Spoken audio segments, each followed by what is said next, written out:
नमस्कार विद्यार्थी मित्र हो, MPSC एक्झाम प्रिपरेशन या एज्युकेशन चॅनलमध्ये आपले स्वागत आहे. या चॅनलद्वारे स्पर्धा परीक्षांसाठी महत्त्वपूर्ण अशी इन्फॉर्मेशन आम्ही आपल्याला देत असतो.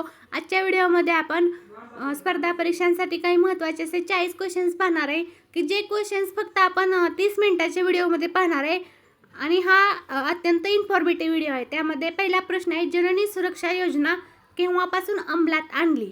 त्यासाठी फर्स्ट ऑप्शन आहे 2010, सेकंड ऑप्शन आहे 2005, थर्ड ऑप्शन आहे 2000 आणि फोर्थ ऑप्शन आहे 2007. तर या प्रश्नाचे उत्तर आहे 2005. 2005 पासून जननी सुरक्षा योजना अंमलात आलेली आहे. आपल्याला भारत सरकारच्या वेगवेगळ्या योजना आणि त्या योजना केव्हापासून सुरू झाल्या किंवा कोणाच्या नेतृत्वाखाली त्या योजना सुरू झाल्या यावरती देखील क्वेश्चन्स विचारले जाऊ शकतात. त्यानंतरचा नेक्स्ट क्वेश्चन आहे, लहान मुलांना कोणत्या जीवनसत्वाच्या कमतरतेमुळे मुडदूस होतो? त्यासाठी फर्स्ट ऑप्शन आहे अ जीवनसत्व, सेकंड ऑप्शन आहे ब जीवनसत्व, थर्ड ऑप्शन आहे क जीवनसत्व आणि फोर्थ ऑप्शन आहे ड जीवनसत्व. तर बघा, या टॉपिकवरती देखील खूप वेळा क्वेश्चन्स विचारले गेलेले आहेत. जीवनसत्व, त्या जीवनसत्वाचे रासायनिक नाव, त्याचबरोबर ते जीवनसत्वाचे मेन सोर्सेस कोणते आहेत किंवा त्या जीवनसत्वाच्या अभावामुळे कोणकोणते आजार होतात हे देखील लक्षात ठेवायचे आहे. तर या प्रश्नाचे उत्तर आहे ड जीवनसत्व. ड जीवनसत्वाच्या अभावामुळे लहान मुलांना मुडदूस होतं. तर बघा, आपल्याला स्पर्धा परीक्षांमध्ये सामान्य विज्ञान या टॉपिकमधून देखील खूप क्वेश्चन्स विचारले जातात. त्यानंतरचा थर्ड क्वेश्चन आहे, लेडी विथ द लॅम्प या विशेषणाने कोणाचा जीवन गौरव केला जातो? त्यासाठी फर्स्ट ऑप्शन आहे शकुंतला परांजपे, सेकंड ऑप्शन आहे आनंदीबाई जोशी, थर्ड ऑप्शन आहे फ्लोरेन्स नाइटिंगेल आणि फोर्थ ऑप्शन आहे यापैकी नाही. तर या प्रश्नाचे उत्तर आहे फ्लोरेन्स नाइटिंगेल. फ्लोरेन्स नाइटिंगेल यांना लेडी विथ द लॅम्प या विशेषणाने त्यांचा जीवन गौरव केला जातो. आपल्याला स्पर्धा परीक्षांच्या दृष्टीने वेगवेगळे व्यक्ती, त्या व्यक्तींना दिलेल्या वेगवेगळ्या पदव्या, त्याचबरोबर त्यांना कोणता जीवन गौरव मिळाला आहे हे देखील विचारले जाऊ शकते. त्यामुळे आपल्याला हे पॉईंट्स लक्षात ठेवायचे आहेत. त्यानंतरचा नेक्स्ट क्वेश्चन आहे, भारतीय राज्यघटनेचे कलम 25 कशाशी संबंधित आहे? त्यासाठी फर्स्ट ऑप्शन आहे समानतेचे अधिकार, सेकंड ऑप्शन आहे संपत्तीचे अधिकार, थर्ड ऑप्शन आहे धर्म स्वातंत्र्य अधिकार आणि फोर्थ ऑप्शन आहे शिक्षणाचा अधिकार.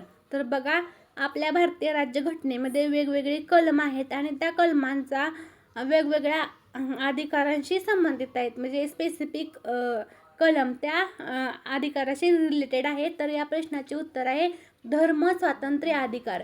भारतीय राज्यघटनेचे कलम 25 धर्म स्वातंत्र्य अधिकाराशी संबंधित आहे.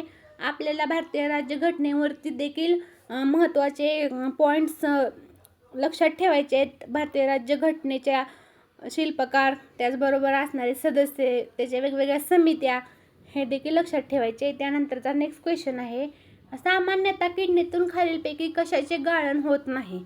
त्यासाठी फर्स्ट ऑप्शन आहे अमोनिया, सेकंड ऑप्शन आहे युरिक ॲसिड, थर्ड ऑप्शन आहे पाणी आणि फोर्थ ऑप्शन आहे साखर. तर बघा, या प्रश्नाचे उत्तर आहे साखर. किडनीमधून साखरेचे गाळण होत नाही. आपल्याला मानवी ज्या संस्था आहेत, वेगवेगळ्या मानवी संस्था यावरती देखील लक्ष ठेवायचे आहे, जसं की पचन संस्था, श्वसन संस्था आणि वेगवेगळ्या ज्या सिस्टीम्स आहेत त्यावरती क्वेश्चन्स विचारले गेलेले आहेत. त्यानंतरचा पुढचा प्रश्न आहे, वनस्पतीकडून पाण्याचे उत्सर्जन होण्याच्या क्रियेला काय म्हणतात?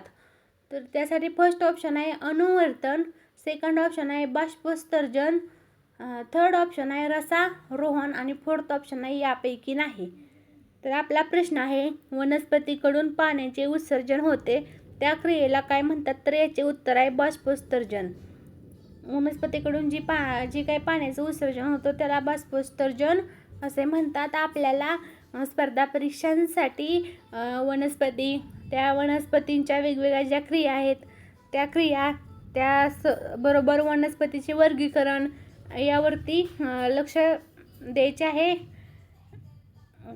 त्यानंतरचा पुढचा प्रश्न आहे, भूमितीचे जनक म्हणून कोणाला ओळखले जाते? त्यासाठी फर्स्ट ऑप्शन आहे युक्लिड, सेकंड ऑप्शन आहे हिप्पोक्रेटस, थर्ड ऑप्शन आहे होमर आणि फोर्थ ऑप्शन आहे चरक. तर बघा आपला प्रश्न आहे, भूमितीचे जनक म्हणून कोणाची ओळख आहे? आपल्याला कॉम्पिटेटिव्ह एक्झामच्या दृष्टीने आपल्या ज्या वेगवेगळे सब्जेक्ट आहेत त्या सब्जेक्टमधील स्पेसिफिक व्यक्ती की ज्यांनी नावलौकिक मिळवलेला आहे याचा चार्टच बनवून ठेवायचा आहे की ज्यामध्ये वेगवेगळे सिद्धांत कोणी कोणी मांडलेले आहेत, वेगवेगळे शास्त्रज्ञ, त्या शास्त्रज्ञांनी लावलेले शोध, त्याचबरोबर शास्त्रज्ञांनी संशोधन केलेले पुस्तके यावरती देखील प्रश्न विचारले जातात. तर या प्रश्नाचे उत्तर आहे युक्लिड. भूमितीचे जनक म्हणून युक्लिड यांची ओळख आहे. त्यानंतरचा नेक्स्ट क्वेश्चन आहे, जागतिक न्याय दिन कोणत्या दिवशी साजरा केला जातो? त्यासाठी फर्स्ट ऑप्शन आहे 12 जुलै, सेकंड ऑप्शन आहे 26 जुलै, थर्ड ऑप्शन आहे 15 जून आणि फोर्थ ऑप्शन आहे 12 ऑगस्ट. तर बघा स्पर्धा परीक्षांसाठी आपल्याला वेगवेगळे दिनविशेष, ते दिनविशेष कधी साजरे केले जातात, त्याचबरोबर ज्येष्ठ नेत्यांच्या ज्या काही पुण्यतिथी आहेत, त्याचबरोबर जयंती हे लक्षात ठेवायचे. तर या प्रश्नाचे उत्तर आहे 26 जुलै. 26 जुलै या दिवशी जागतिक न्याय दिन साजरा केला जातो.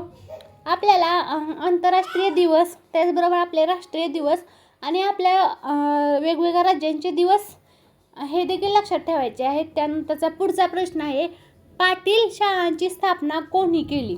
त्यासाठी फर्स्ट ऑप्शन आहे महात्मा फुले, सेकंड ऑप्शन आहे राजर्षी शाहू महाराज, थर्ड ऑप्शन आहे महात्मा गांधी आणि फोर्थ ऑप्शन आहे यापैकी नाही. तर बघा स्पर्धा परीक्षांसाठी आपल्याला वेगवेगळ्या संस्था, त्या संस्थाचे संस्थापक, त्याचबरोबर आपल्या स्वातंत्र्याच्या काळाच्या आधी ज्या काही सामाजिक चळवळी सुरू झाल्या, त्याचबरोबर ज्या काही वेगवेगळ्या सामाजिक संस्था स्थापन झाल्या, त्या संस्थांचे संस्थापक, त्या संस्थाचे उद्दिष्ट काय होते हे देखील लक्षात ठेवायचे आहे. तर या प्रश्नाचे उत्तर आहे राजर्षी शाहू महाराज. राजर्षी शाहू महाराज यांनी पाटील शाळांची स्थापना केलेली होती. त्यानंतरचा नेक्स्ट क्वेश्चन आहे, बंगाल प्रांतामध्ये दुहेरी राज्यव्यवस्था कोणी सुरू केली? आपला प्रश्न आहे की बंगाल प्रांतात दुहेरी राज्यव्यवस्था कोणी सुरू केली? त्यासाठी फर्स्ट ऑप्शन आहे रॉबर्ट क्लाइव्ह, सेकंड ऑप्शन आहे लॉर्ड डलहौसी, थर्ड ऑप्शन आहे लॉर्ड कर्झन आणि फोर्थ ऑप्शन आहे यापैकी नाही. आपल्याला ब्रिटिश काळामधील भारत या टॉपिकमधून खूप वेळा क्वेश्चन्स विचारले जातात. त्यामध्ये वेगवेगळे गव्हर्नर होते, गव्हर्नर जनरल, त्या गव्हर्नर जनरलनी कोणकोणत्या संस्था स्थापन केल्या किंवा त्यांच्या कार्यकाळात आपल्या भारतामध्ये कोणत्या नवीन उद्योग सुरू झाले हे देखील लक्षात असणे गरजेचे आहे. तर या प्रश्नाचे उत्तर आहे रॉबर्ट क्लाइव्ह. रॉबर्ट क्लाइव्ह यांनी बंगाल प्रांतात दुहेरी राज्यव्यवस्था स्थापन सुरू केलेली होती. त्यानंतरचा नेक्स्ट क्वेश्चन आहे, महाराष्ट्र राज्य गुन्हे अन्वेषण विभागाचे मुख्यालय खालीलपैकी कोठे आहे? त्यासाठी फर्स्ट ऑप्शन आहे मुंबई, सेकंड ऑप्शन आहे पुणे, थर्ड ऑप्शन आहे नागपूर आणि फोर्थ ऑप्शन आहे नांदेड. तर आपल्याला स्पर्धा परीक्षांमध्ये वेगवेगळे विभाग आणि ते विभागाचे मुख्यालय हे देखील लक्षात ठेवायचे आहे. विभाग, त्या विभागाचे आता सध्याचे जे म्हणजे अध्यक्ष किंवा सध्याचे आयुक्त, सचिव हे देखील आपल्याला लक्षात ठेवायचे आहे. तर या प्रश्नाचे उत्तर आहे पुणे. महाराष्ट्र राज्य गुन्हे अन्वेषण विभागाचे मुख्यालय पुणे या ठिकाणी आहे. आपण एक चार्ट बनवून त्या चार्टवरतीच पूर्ण आपले हे विभाग, त्या विभागाचे मुख्यालय आणि त्या विभागाचे सध्याचे आयुक्त किंवा संचालक, अध्यक्ष हे नोट डाऊन करून ठेवायचे आहे. त्यानंतरचा नेक्स्ट क्वेश्चन आहे, मराठी वृत्तपत्राचे जनक म्हणून कोणाला ओळखले जाते? त्यासाठी फर्स्ट ऑप्शन आहे लोकमान्य टिळक, सेकंड ऑप्शन आहे कृष्णशास्त्री चिपळूणकर, थर्ड ऑप्शन आहे नरेंद्र केळकर आणि फोर्थ ऑप्शन आहे बाळशास्त्री जांभेकर. तर बघा आपला प्रश्न आहे, मराठी वृत्तपत्राचे जनक म्हणून कोणाला ओळखले जाते? तर या प्रश्नाचे उत्तर आहे बाळशास्त्री जांभेकर. बाळशास्त्री जांभेकर यांना मराठी वृत्तपत्राचे जनक म्हणतात. आपल्याला स्पर्धा परीक्षांमध्ये असे प्रश्न विचारले जातात. वेगवेगळे जनक मराठी भाषेचे किंवा आपल्या हिंदी भाषेचे किंवा इतर भाषेचे देखील विचारले जाऊ शकतात. त्यानंतर नेक्स्ट प्रश्न आहे, डिप्रेस्ड क्लासेस मशीनची स्थापना कोणी केली? त्यासाठी फर्स्ट ऑप्शन आहे doctor Babasaheb Ambedkar, second option आहे महात्मा फुले, थर्ड ऑप्शन आहे विठ्ठल रामजी शिंदे आणि फोर्थ ऑप्शन आहे नारायण मेघाजी लोखंडे. तर आपला प्रश्न आहे, डिप्रेस्ड क्लासेस मशीनची स्थापना कोणी केली? तर या प्रश्नाचे उत्तर आहे विठ्ठल रामजी शिंदे. विठ्ठल रामजी शिंदे यांनी डिप्रेस्ड क्लासेस मशीनची स्थापना केलेली होती. आपल्याला स्पर्धा परीक्षांसाठी वेगवेगळ्या संघटना, वेगवेगळ्या चळवळी आणि त्या चळवळीचे संस्थापक कोण होते हे देखील माहीत असणे गरजेचे आहे. त्यानंतरचा पुढचा प्रश्न आहे, कोणत्या महासागरात सर्वाधिक खोली असणारे ठिकाण आहे? त्यासाठी फर्स्ट ऑप्शन आहे हिंदी महासागर, सेकंड ऑप्शन आहे अटलांटिक महासागर, थर्ड ऑप्शन आहे पॅसिफिक महासागर आणि फोर्थ ऑप्शन आहे आर्टिक महासागर. तर बघा आपला प्रश्न आहे, कोणत्या महासागरामध्ये सर्वाधिक खोली असणारे ठिकाण आहे? तर या प्रश्नाचे उत्तर आहे पॅसिफिक महासागर. पॅसिफिक महासागरामध्ये सर्वाधिक खोली असणारे ठिकाण आहे. आपल्याला स्पर्धा परीक्षांसाठी जगातील सर्वात मोठे की जसे की महासागर, त्याचबरोबर जगातील सर्वात मोठे खंड, त्यानंतर जगातील सर्वात मोठे शिखर, असे एक चार्टवरती पूर्ण पॉईंट्स नोट डाऊन करून ठेवायचे. त्याने आपल्याला ह्याचे रिव्हिजन रेग्युलरली करायचे आहे, कारण हे नावं ते हार्ड असतात त्यामुळे लक्षात राहायला अवघड आहे. त्यामुळं आपण डेली रिव्हिजन केलं तर काय प्रॉब्लेम नाही. त्यानंतरचा नेक्स्ट क्वेश्चन आहे, कोणत्या ग्रहाला लाल ग्रह असे म्हटले जाते? त्यासाठी फर्स्ट ऑप्शन आहे शुक्र, सेकंड ऑप्शन आहे गुरु, थर्ड ऑप्शन आहे मंगळ आणि फोर्थ ऑप्शन आहे शनी. तर बघा कोणत्या ग्रहाला लाल ग्रह असे म्हटले जाते? तर या प्रश्नाचे उत्तर आहे मंगळ.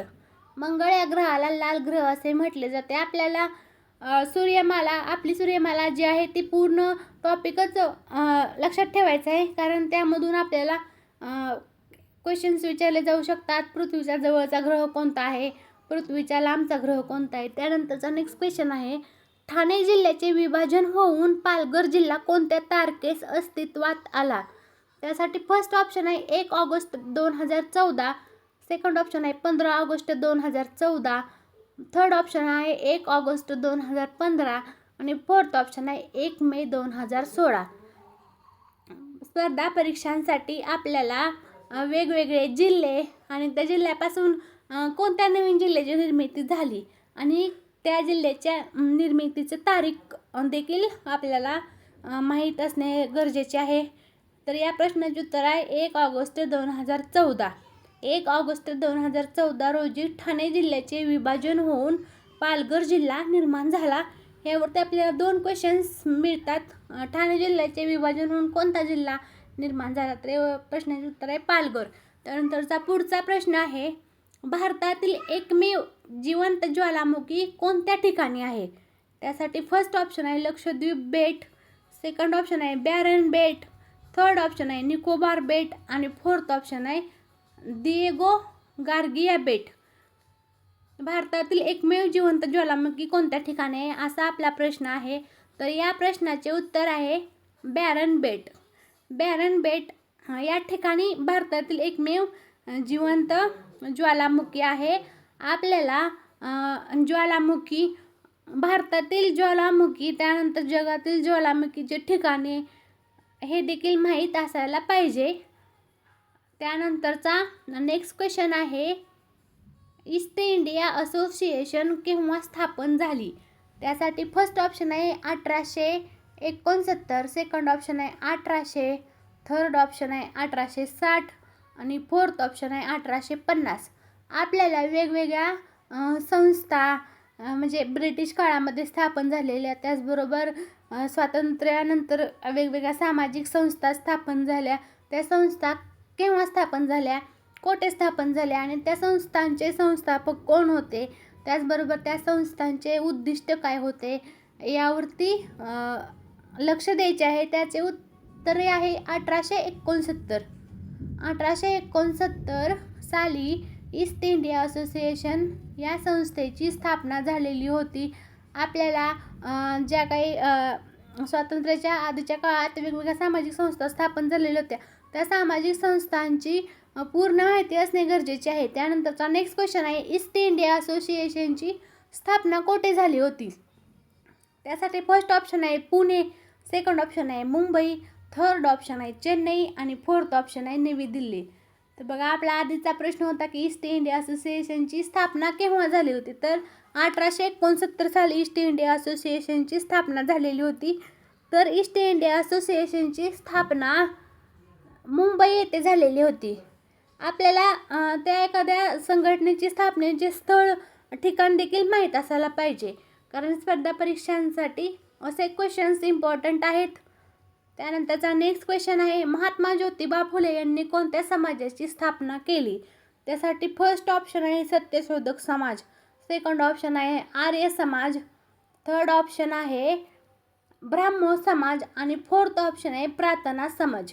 बघा, महात्मा ज्योतिबा फुले यांनी कोणत्या समाजाची स्थापना केली होती हा आपला प्रश्न आहे. तर या प्रश्नाचे उत्तर आहे सत्यशोधक समाज. सत्यशोधक समाजाची महात्मा ज्योतिबा फुले यांनी स्थापना केलेली होती.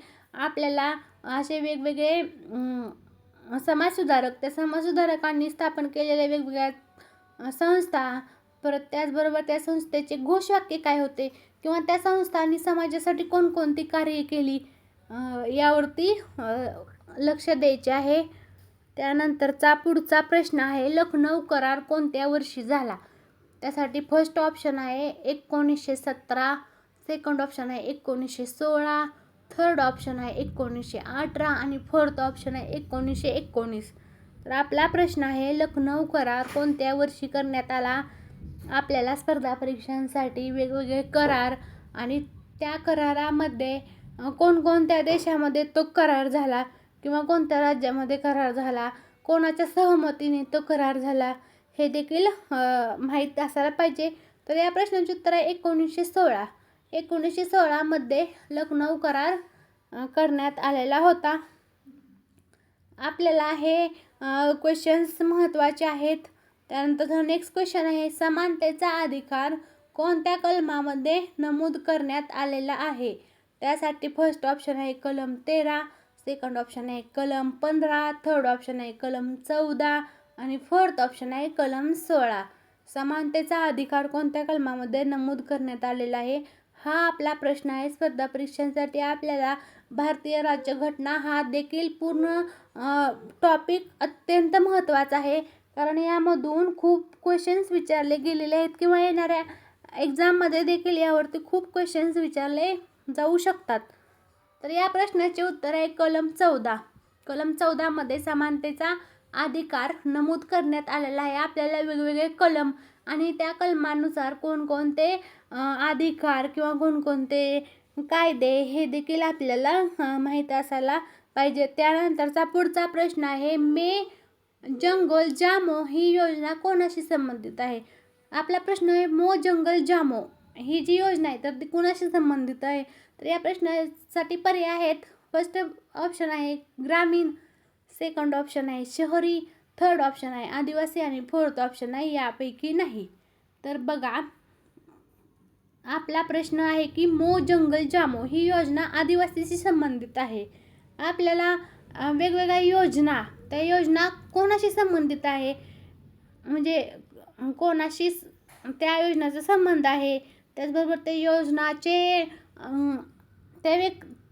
त्या विशिष्ट ह्यांना काय फायदे होणार आहेत ह्या देखील आपल्याला माहीत असायला पाहिजे. त्यानंतरचा पुढचा प्रश्न आहे, भगवान महावीर जैन धर्माचे कितवे तीर्थकार होते? त्यासाठी फर्स्ट ऑप्शन आहे 15, सेकंड ऑप्शन आहे 10, थर्ड ऑप्शन आहे 24 आणि फोर्थ ऑप्शन आहे 20. तर भगवान महावीर जैन धर्माचे कितवे तीर्थकार होते असा आपला प्रश्न आहे. तर या प्रश्नाचे उत्तर आहे 24वे. भगवान महावीर जैन धर्माचे 24वे तीर्थकार होते. आपल्याला स्पर्धा परीक्षांसाठी जैन धर्माचे तीर्थकार लक्षात ठेवायचे, कारण हे प्रश्न खूप वेळा विचारले गेलेले आहेत. आपल्याला वेगवेगळ्या संप्रदाय, त्याचबरोबर त्या संप्रदायाचे असणारे वेगवेगळे संत, त्याचबरोबर त्या संतांनी त्या संप्रदायासाठी केलेले कार्य, त्याचबरोबर त्यांच्या विशिष्ट रचना हे देखील माहीत असायला पाहिजे. त्यानंतरचा पुढचा प्रश्न आहे, मराठी भाषा पाणिनी असे कोणाला म्हणतात? यासाठी फर्स्ट ऑप्शन आहे त्र्यंबक बापूजी ठोंबरे, त्यानंतर सेकंड ऑप्शन आहे कृष्णाजी केशव दामले, थर्ड ऑप्शन आहे दादोबा पांडुरंग तरखडकर आणि फोर्थ ऑप्शन आहे यापैकी नाही. तर बघा, या प्रश्नाचे उत्तर आहे दादोबा पांडुरंग तरखडकर. दादोबा पांडुरंग तरखडकर यांना मराठी भाषा पाणिनी असे म्हणतात. आपल्याला या टॉपिकमधून देखील खूप क्वेश्चन्स पाहायला मिळतात. त्यामध्ये वेगवेगळे लेखक, त्या लेखकांचे टोपल नावे, त्याचबरोबर वेगवेगळे कवींची टोपल नावे, त्यांनी लिहिलेले ग्रंथ, त्याचबरोबर त्यांनी लिहिलेले काव्यसंग्रह, त्यानंतर एखादे विशिष्ट कवी त्या स्पेसिफिक म्हणजे भारूड संत एकनाथांसाठी आहे तसे आपल्याला पूर्ण रिव्हिजन करायचे आहे. त्यानंतरचा पुढचा प्रश्न आहे, कवी बी यांचे पूर्ण नाव काय आहे? त्यासाठी फर्स्ट ऑप्शन आहे प्रल्हाद केशव आत्रे, सेकंड ऑप्शन आहे कृष्णाजी केशव दामले, थर्ड ऑप्शन आहे नारायण मुरलीधर गुप्ते आणि फोर्थ ऑप्शन आहे त्र्यंबक बापूजी ठोंबरे. तर आपल्याला स्पर्धा परीक्षांसाठी कवी, त्या कवींचे पूर्ण नाव, त्याचबरोबर त्या कवींचे टोपल नाव हे देखील नोट डाऊन करून ठेवायचे आहे, कारण यावरती क्वेश्चन्स विचारले जातातच. तर या प्रश्नाचे उत्तर आहे नारायण मुरलीधर गुप्ते. कवी बी यांचे पूर्ण नाव नारायण मुरलीधर गुप्ते हे आहे. आपल्याला मराठी भाषेमधून देखील स्पर्धा परीक्षांसाठी खूप क्वेश्चन्स विचारले जातात. त्यामध्ये आपल्याला कवी, त्या कवींचे संग्रहक, त्याचबरोबर त्यांनी लिहिलेले नाटक, त्यांचे लेखन यावरती प्रश्न विचारले जातात. त्यानंतरचा पुढचा प्रश्न आहे, महाराष्ट्र कवी म्हणून कोणाला ओळखतात? त्यासाठी फर्स्ट ऑप्शन आहे यशवंत दिनकर पेंढरकर, सेकंड ऑप्शन आहे श्रीपाद नारायण राजहंस, थर्ड ऑप्शन आहे शंकर गोडघाटे आणि फोर्थ ऑप्शन आहे काशीनाथ हरी मोडक. तर या प्रश्नाचे उत्तर आहे यशवंत दिनकर पेंढरकर. यशवंत दिनकर पेंढरकर यांना महाराष्ट्र कवी म्हणून ओळखतात. आपल्याला स्पर्धा परीक्षांसाठी हे चार्टवरतीच लिहून, जर आपण घराच्या भिंतीवरती जर हा चार्ट लिहून ठेवला तर आपल्याला तो इझिली वाचता येतो. त्यामुळे आपण तो लक्षात ठेवायला पण आपल्याला सोपा आहे. त्यानंतरचा नेक्स्ट क्वेश्चन आहे, 60 वर्ष पूर्ण झाले तर कोणता महोत्सव साजरा करतात? त्यासाठी फर्स्ट ऑप्शन आहे सुवर्ण महोत्सव, सेकंड ऑप्शन आहे हिरक महोत्सव, थर्ड ऑप्शन आहे रौप्य महोत्सव आणि फोर्थ ऑप्शन आहे अमृत महोत्सव. तर बघा, आपल्याला स्पर्धा परीक्षांसाठी हे पॉईंट्स खूप वेळा विचारलेले आहेत आणि या पॉईंट्समधून आपल्याला खूप वेळा म्हणजे कन्फ्युजन होते. महोत्सव आणि त्या महोत्सवाला दिलेले दुसरे नाव. तर 60 वर्षे पूर्ण झाले तर त्याला हिरक महोत्सव असे म्हणतात. आपल्याला हे पण चार्टवरतीच लिहायचं आहे. 25 वर्ष झाले की कोणता महोत्सव, 50 असे पूर्ण चार्टवरती नोट डाऊन करायचे आहे. त्यानंतरचा नेक्स्ट क्वेश्चन आहे, अमृत महोत्सव किती वर्ष पूर्ण केल्यानंतर साजरा करतात? तर या प्रश्नासाठी 4 ऑप्शन आहेत. फर्स्ट ऑप्शन आहे 75, सेकंड ऑप्शन आहे 50, थर्ड ऑप्शन आहे 25 आणि फोर्थ ऑप्शन आहे 60. तर बघा, अमृत महोत्सव हा 75 वर्ष पूर्ण झाल्यानंतर अमृत महोत्सव साजरा करतात. आपल्याला स्पर्धा परीक्षांसाठी हे पॉईंट लक्षात ठेवायचे आहेत. वेगवेगळे महोत्सव आणि किती वर्ष झाल्यानंतर कोणता महोत्सव आहे यामध्ये आपल्याला मिसअंडरस्टँडिंग होऊ शकतं. त्यामुळे हे आपल्याला इझी लक्षात ठेवायचे आहेत, कारण यामधून हे सोपं आहे पण कन्फ्युजनमुळे आपले मार्क जाऊ शकतात. त्यानंतरचा पुढचा प्रश्न आहे, मुख्यमंत्री आपला राजीनामा कोणाकडे देतात? त्यासाठी फर्स्ट ऑप्शन आहे राष्ट्रपती, सेकंड ऑप्शन आहे पंतप्रधान, थर्ड ऑप्शन आहे राज्यपाल आणि फोर्थ ऑप्शन आहे उपराष्ट्रपती. तर आपल्याला कोण कोणाकडे राजीनामा देते यावर एक चार्ट आहे, तो चार्ट लक्षात ठेवायचा आहे. वेगवेगळे पद आणि त्या पदावर असणारी व्यक्ती कोणाकडे राजीनामा देऊ शकतात? तर या प्रश्नाचे उत्तर आहे मुख्यमंत्री आपला राजीनामा हा राज्यपालांकडे देत असतात. स्पर्धा परीक्षांच्या दृष्टीने हा देखील चार्ट अत्यंत महत्त्वाचा आहे. आपल्याला यामध्ये देखील कन्फ्युजन होऊ शकते, त्यामुळे तुम्ही हा चार्ट केअरफुली रीड करा. स्पर्धा परीक्षांसाठी असे क्वेश्चन्स खूप वेळा विचारले गेलेले आहेत. त्यानंतरचा पुढचा प्रश्न आहे, राज्यपाल आपला राजीनामा कोणाकडे देतात? त्यासाठी फर्स्ट ऑप्शन आहे पंतप्रधान, सेकंड ऑप्शन आहे मुख्यमंत्री, थर्ड ऑप्शन आहे उपराष्ट्रपती आणि फोर्थ ऑप्शन आहे राष्ट्रपती. तर आपला प्रश्न आहे, राज्यपाल आपला राजीनामा कोणाकडे देतात? तर या प्रश्नाचे उत्तर आहे राष्ट्रपती. राज्यपाल आपला राजीनामा राष्ट्रपतींकडे देतात. स्पर्धा परीक्षांसाठी हे देखील प्रश्न महत्त्वाचा आहे. पद आणि त्या पदावर असणारे व्यक्ती आपला राजीनामा कोणाकडे देऊ शकतात हे आपल्याला लक्षात ठेवायचे आहे, कारण हा देखील मोठा चार्ट आहे, पण तो रीड केल्यानंतर आपला लक्षात राहू शकतो. तर बघा, आपल्याला स्पर्धा परीक्षांसाठी वन लाईनर क्वेश्चन्स खूप वेळा विचारले गेलेले आहेत, त्यामुळे आपले इथे मार्क जाऊ शकतात. त्यानंतरचा नेक्स्ट क्वेश्चन आहे, भारताचे सर्वोच्च न्यायालय कोठे आहे? त्यासाठी फर्स्ट ऑप्शन आहे मुंबई, सेकंड ऑप्शन आहे दिल्ली, थर्ड ऑप्शन आहे पुणे आणि फोर्थ ऑप्शन आहे कलकत्ता. तर बघा, भारताचे सर्वोच्च न्यायालय दिल्ली या ठिकाणी आहे. आपल्याला कॉम्पिटेटिव्ह एक्झामसाठी सर्वोच्च न्यायालयाचे देखील पूर्ण माहिती असणे गरजेचे आहे. त्यामध्ये आपल्या सर्वोच्च न्यायालयाचे सरन्यायाधीश कोण आहेत, त्या सरन्यायाधीशांविषयी देखील डिटेल माहिती आपल्याला असायला पाहिजे. त्याचबरोबर आपल्या महाराष्ट्राचे हायकोर्ट, परत त्या महाराष्ट्राचे जे न्यायालय आहेत त्या न्यायालयाची खंडपीठे कोणकोणते आहेत, परत महाराष्ट्राचे जे न्यायालय आहेत त्यांचे न्यायाधीश कोण आहेत, यावरती देखील प्रश्न विचारले जाऊ शकतात. त्यानंतरचा पुढचा प्रश्न आहे, सूर्यग्रहण केव्हा घडते? त्यासाठी फर्स्ट ऑप्शन आहे पौर्णिमा, सेकंड ऑप्शन आहे अमावस्या, थर्ड ऑप्शन आहे एकादशी आणि फोर्थ ऑप्शन आहे चतुर्थी. बघा, आपला प्रश्न आहे सूर्यग्रहण केव्हा घडते? या टॉपिक देखील महत्त्वाचा आहे. सामान्य विज्ञानचे most of the topics important आहे स्पर्धा परीक्षांसाठी. आपल्याला सामान्य विज्ञानामधून खूप क्वेश्चन्स इझिली भेटतात. त्यामध्ये या प्रश्नाचे उत्तर आहे अमावस्या. सूर्यग्रहण हे अमावस्येला घडते. यामध्ये आपल्याला कन्फ्युजन होता कामा नये. आणि नेक्स्ट क्वेश्चन आहे, चंद्रग्रहण केव्हा घडते? त्यासाठी फर्स्ट ऑप्शन आहे अमावस्या, सेकंड ऑप्शन आहे पौर्णिमा, थर्ड ऑप्शन आहे पंचमी आणि फोर्थ ऑप्शन आहे चतुर्थी. तर आपला प्रश्न आहे चंद्रग्रहण केव्हा घडते? तर या प्रश्नाचे उत्तर आहे पौर्णिमा.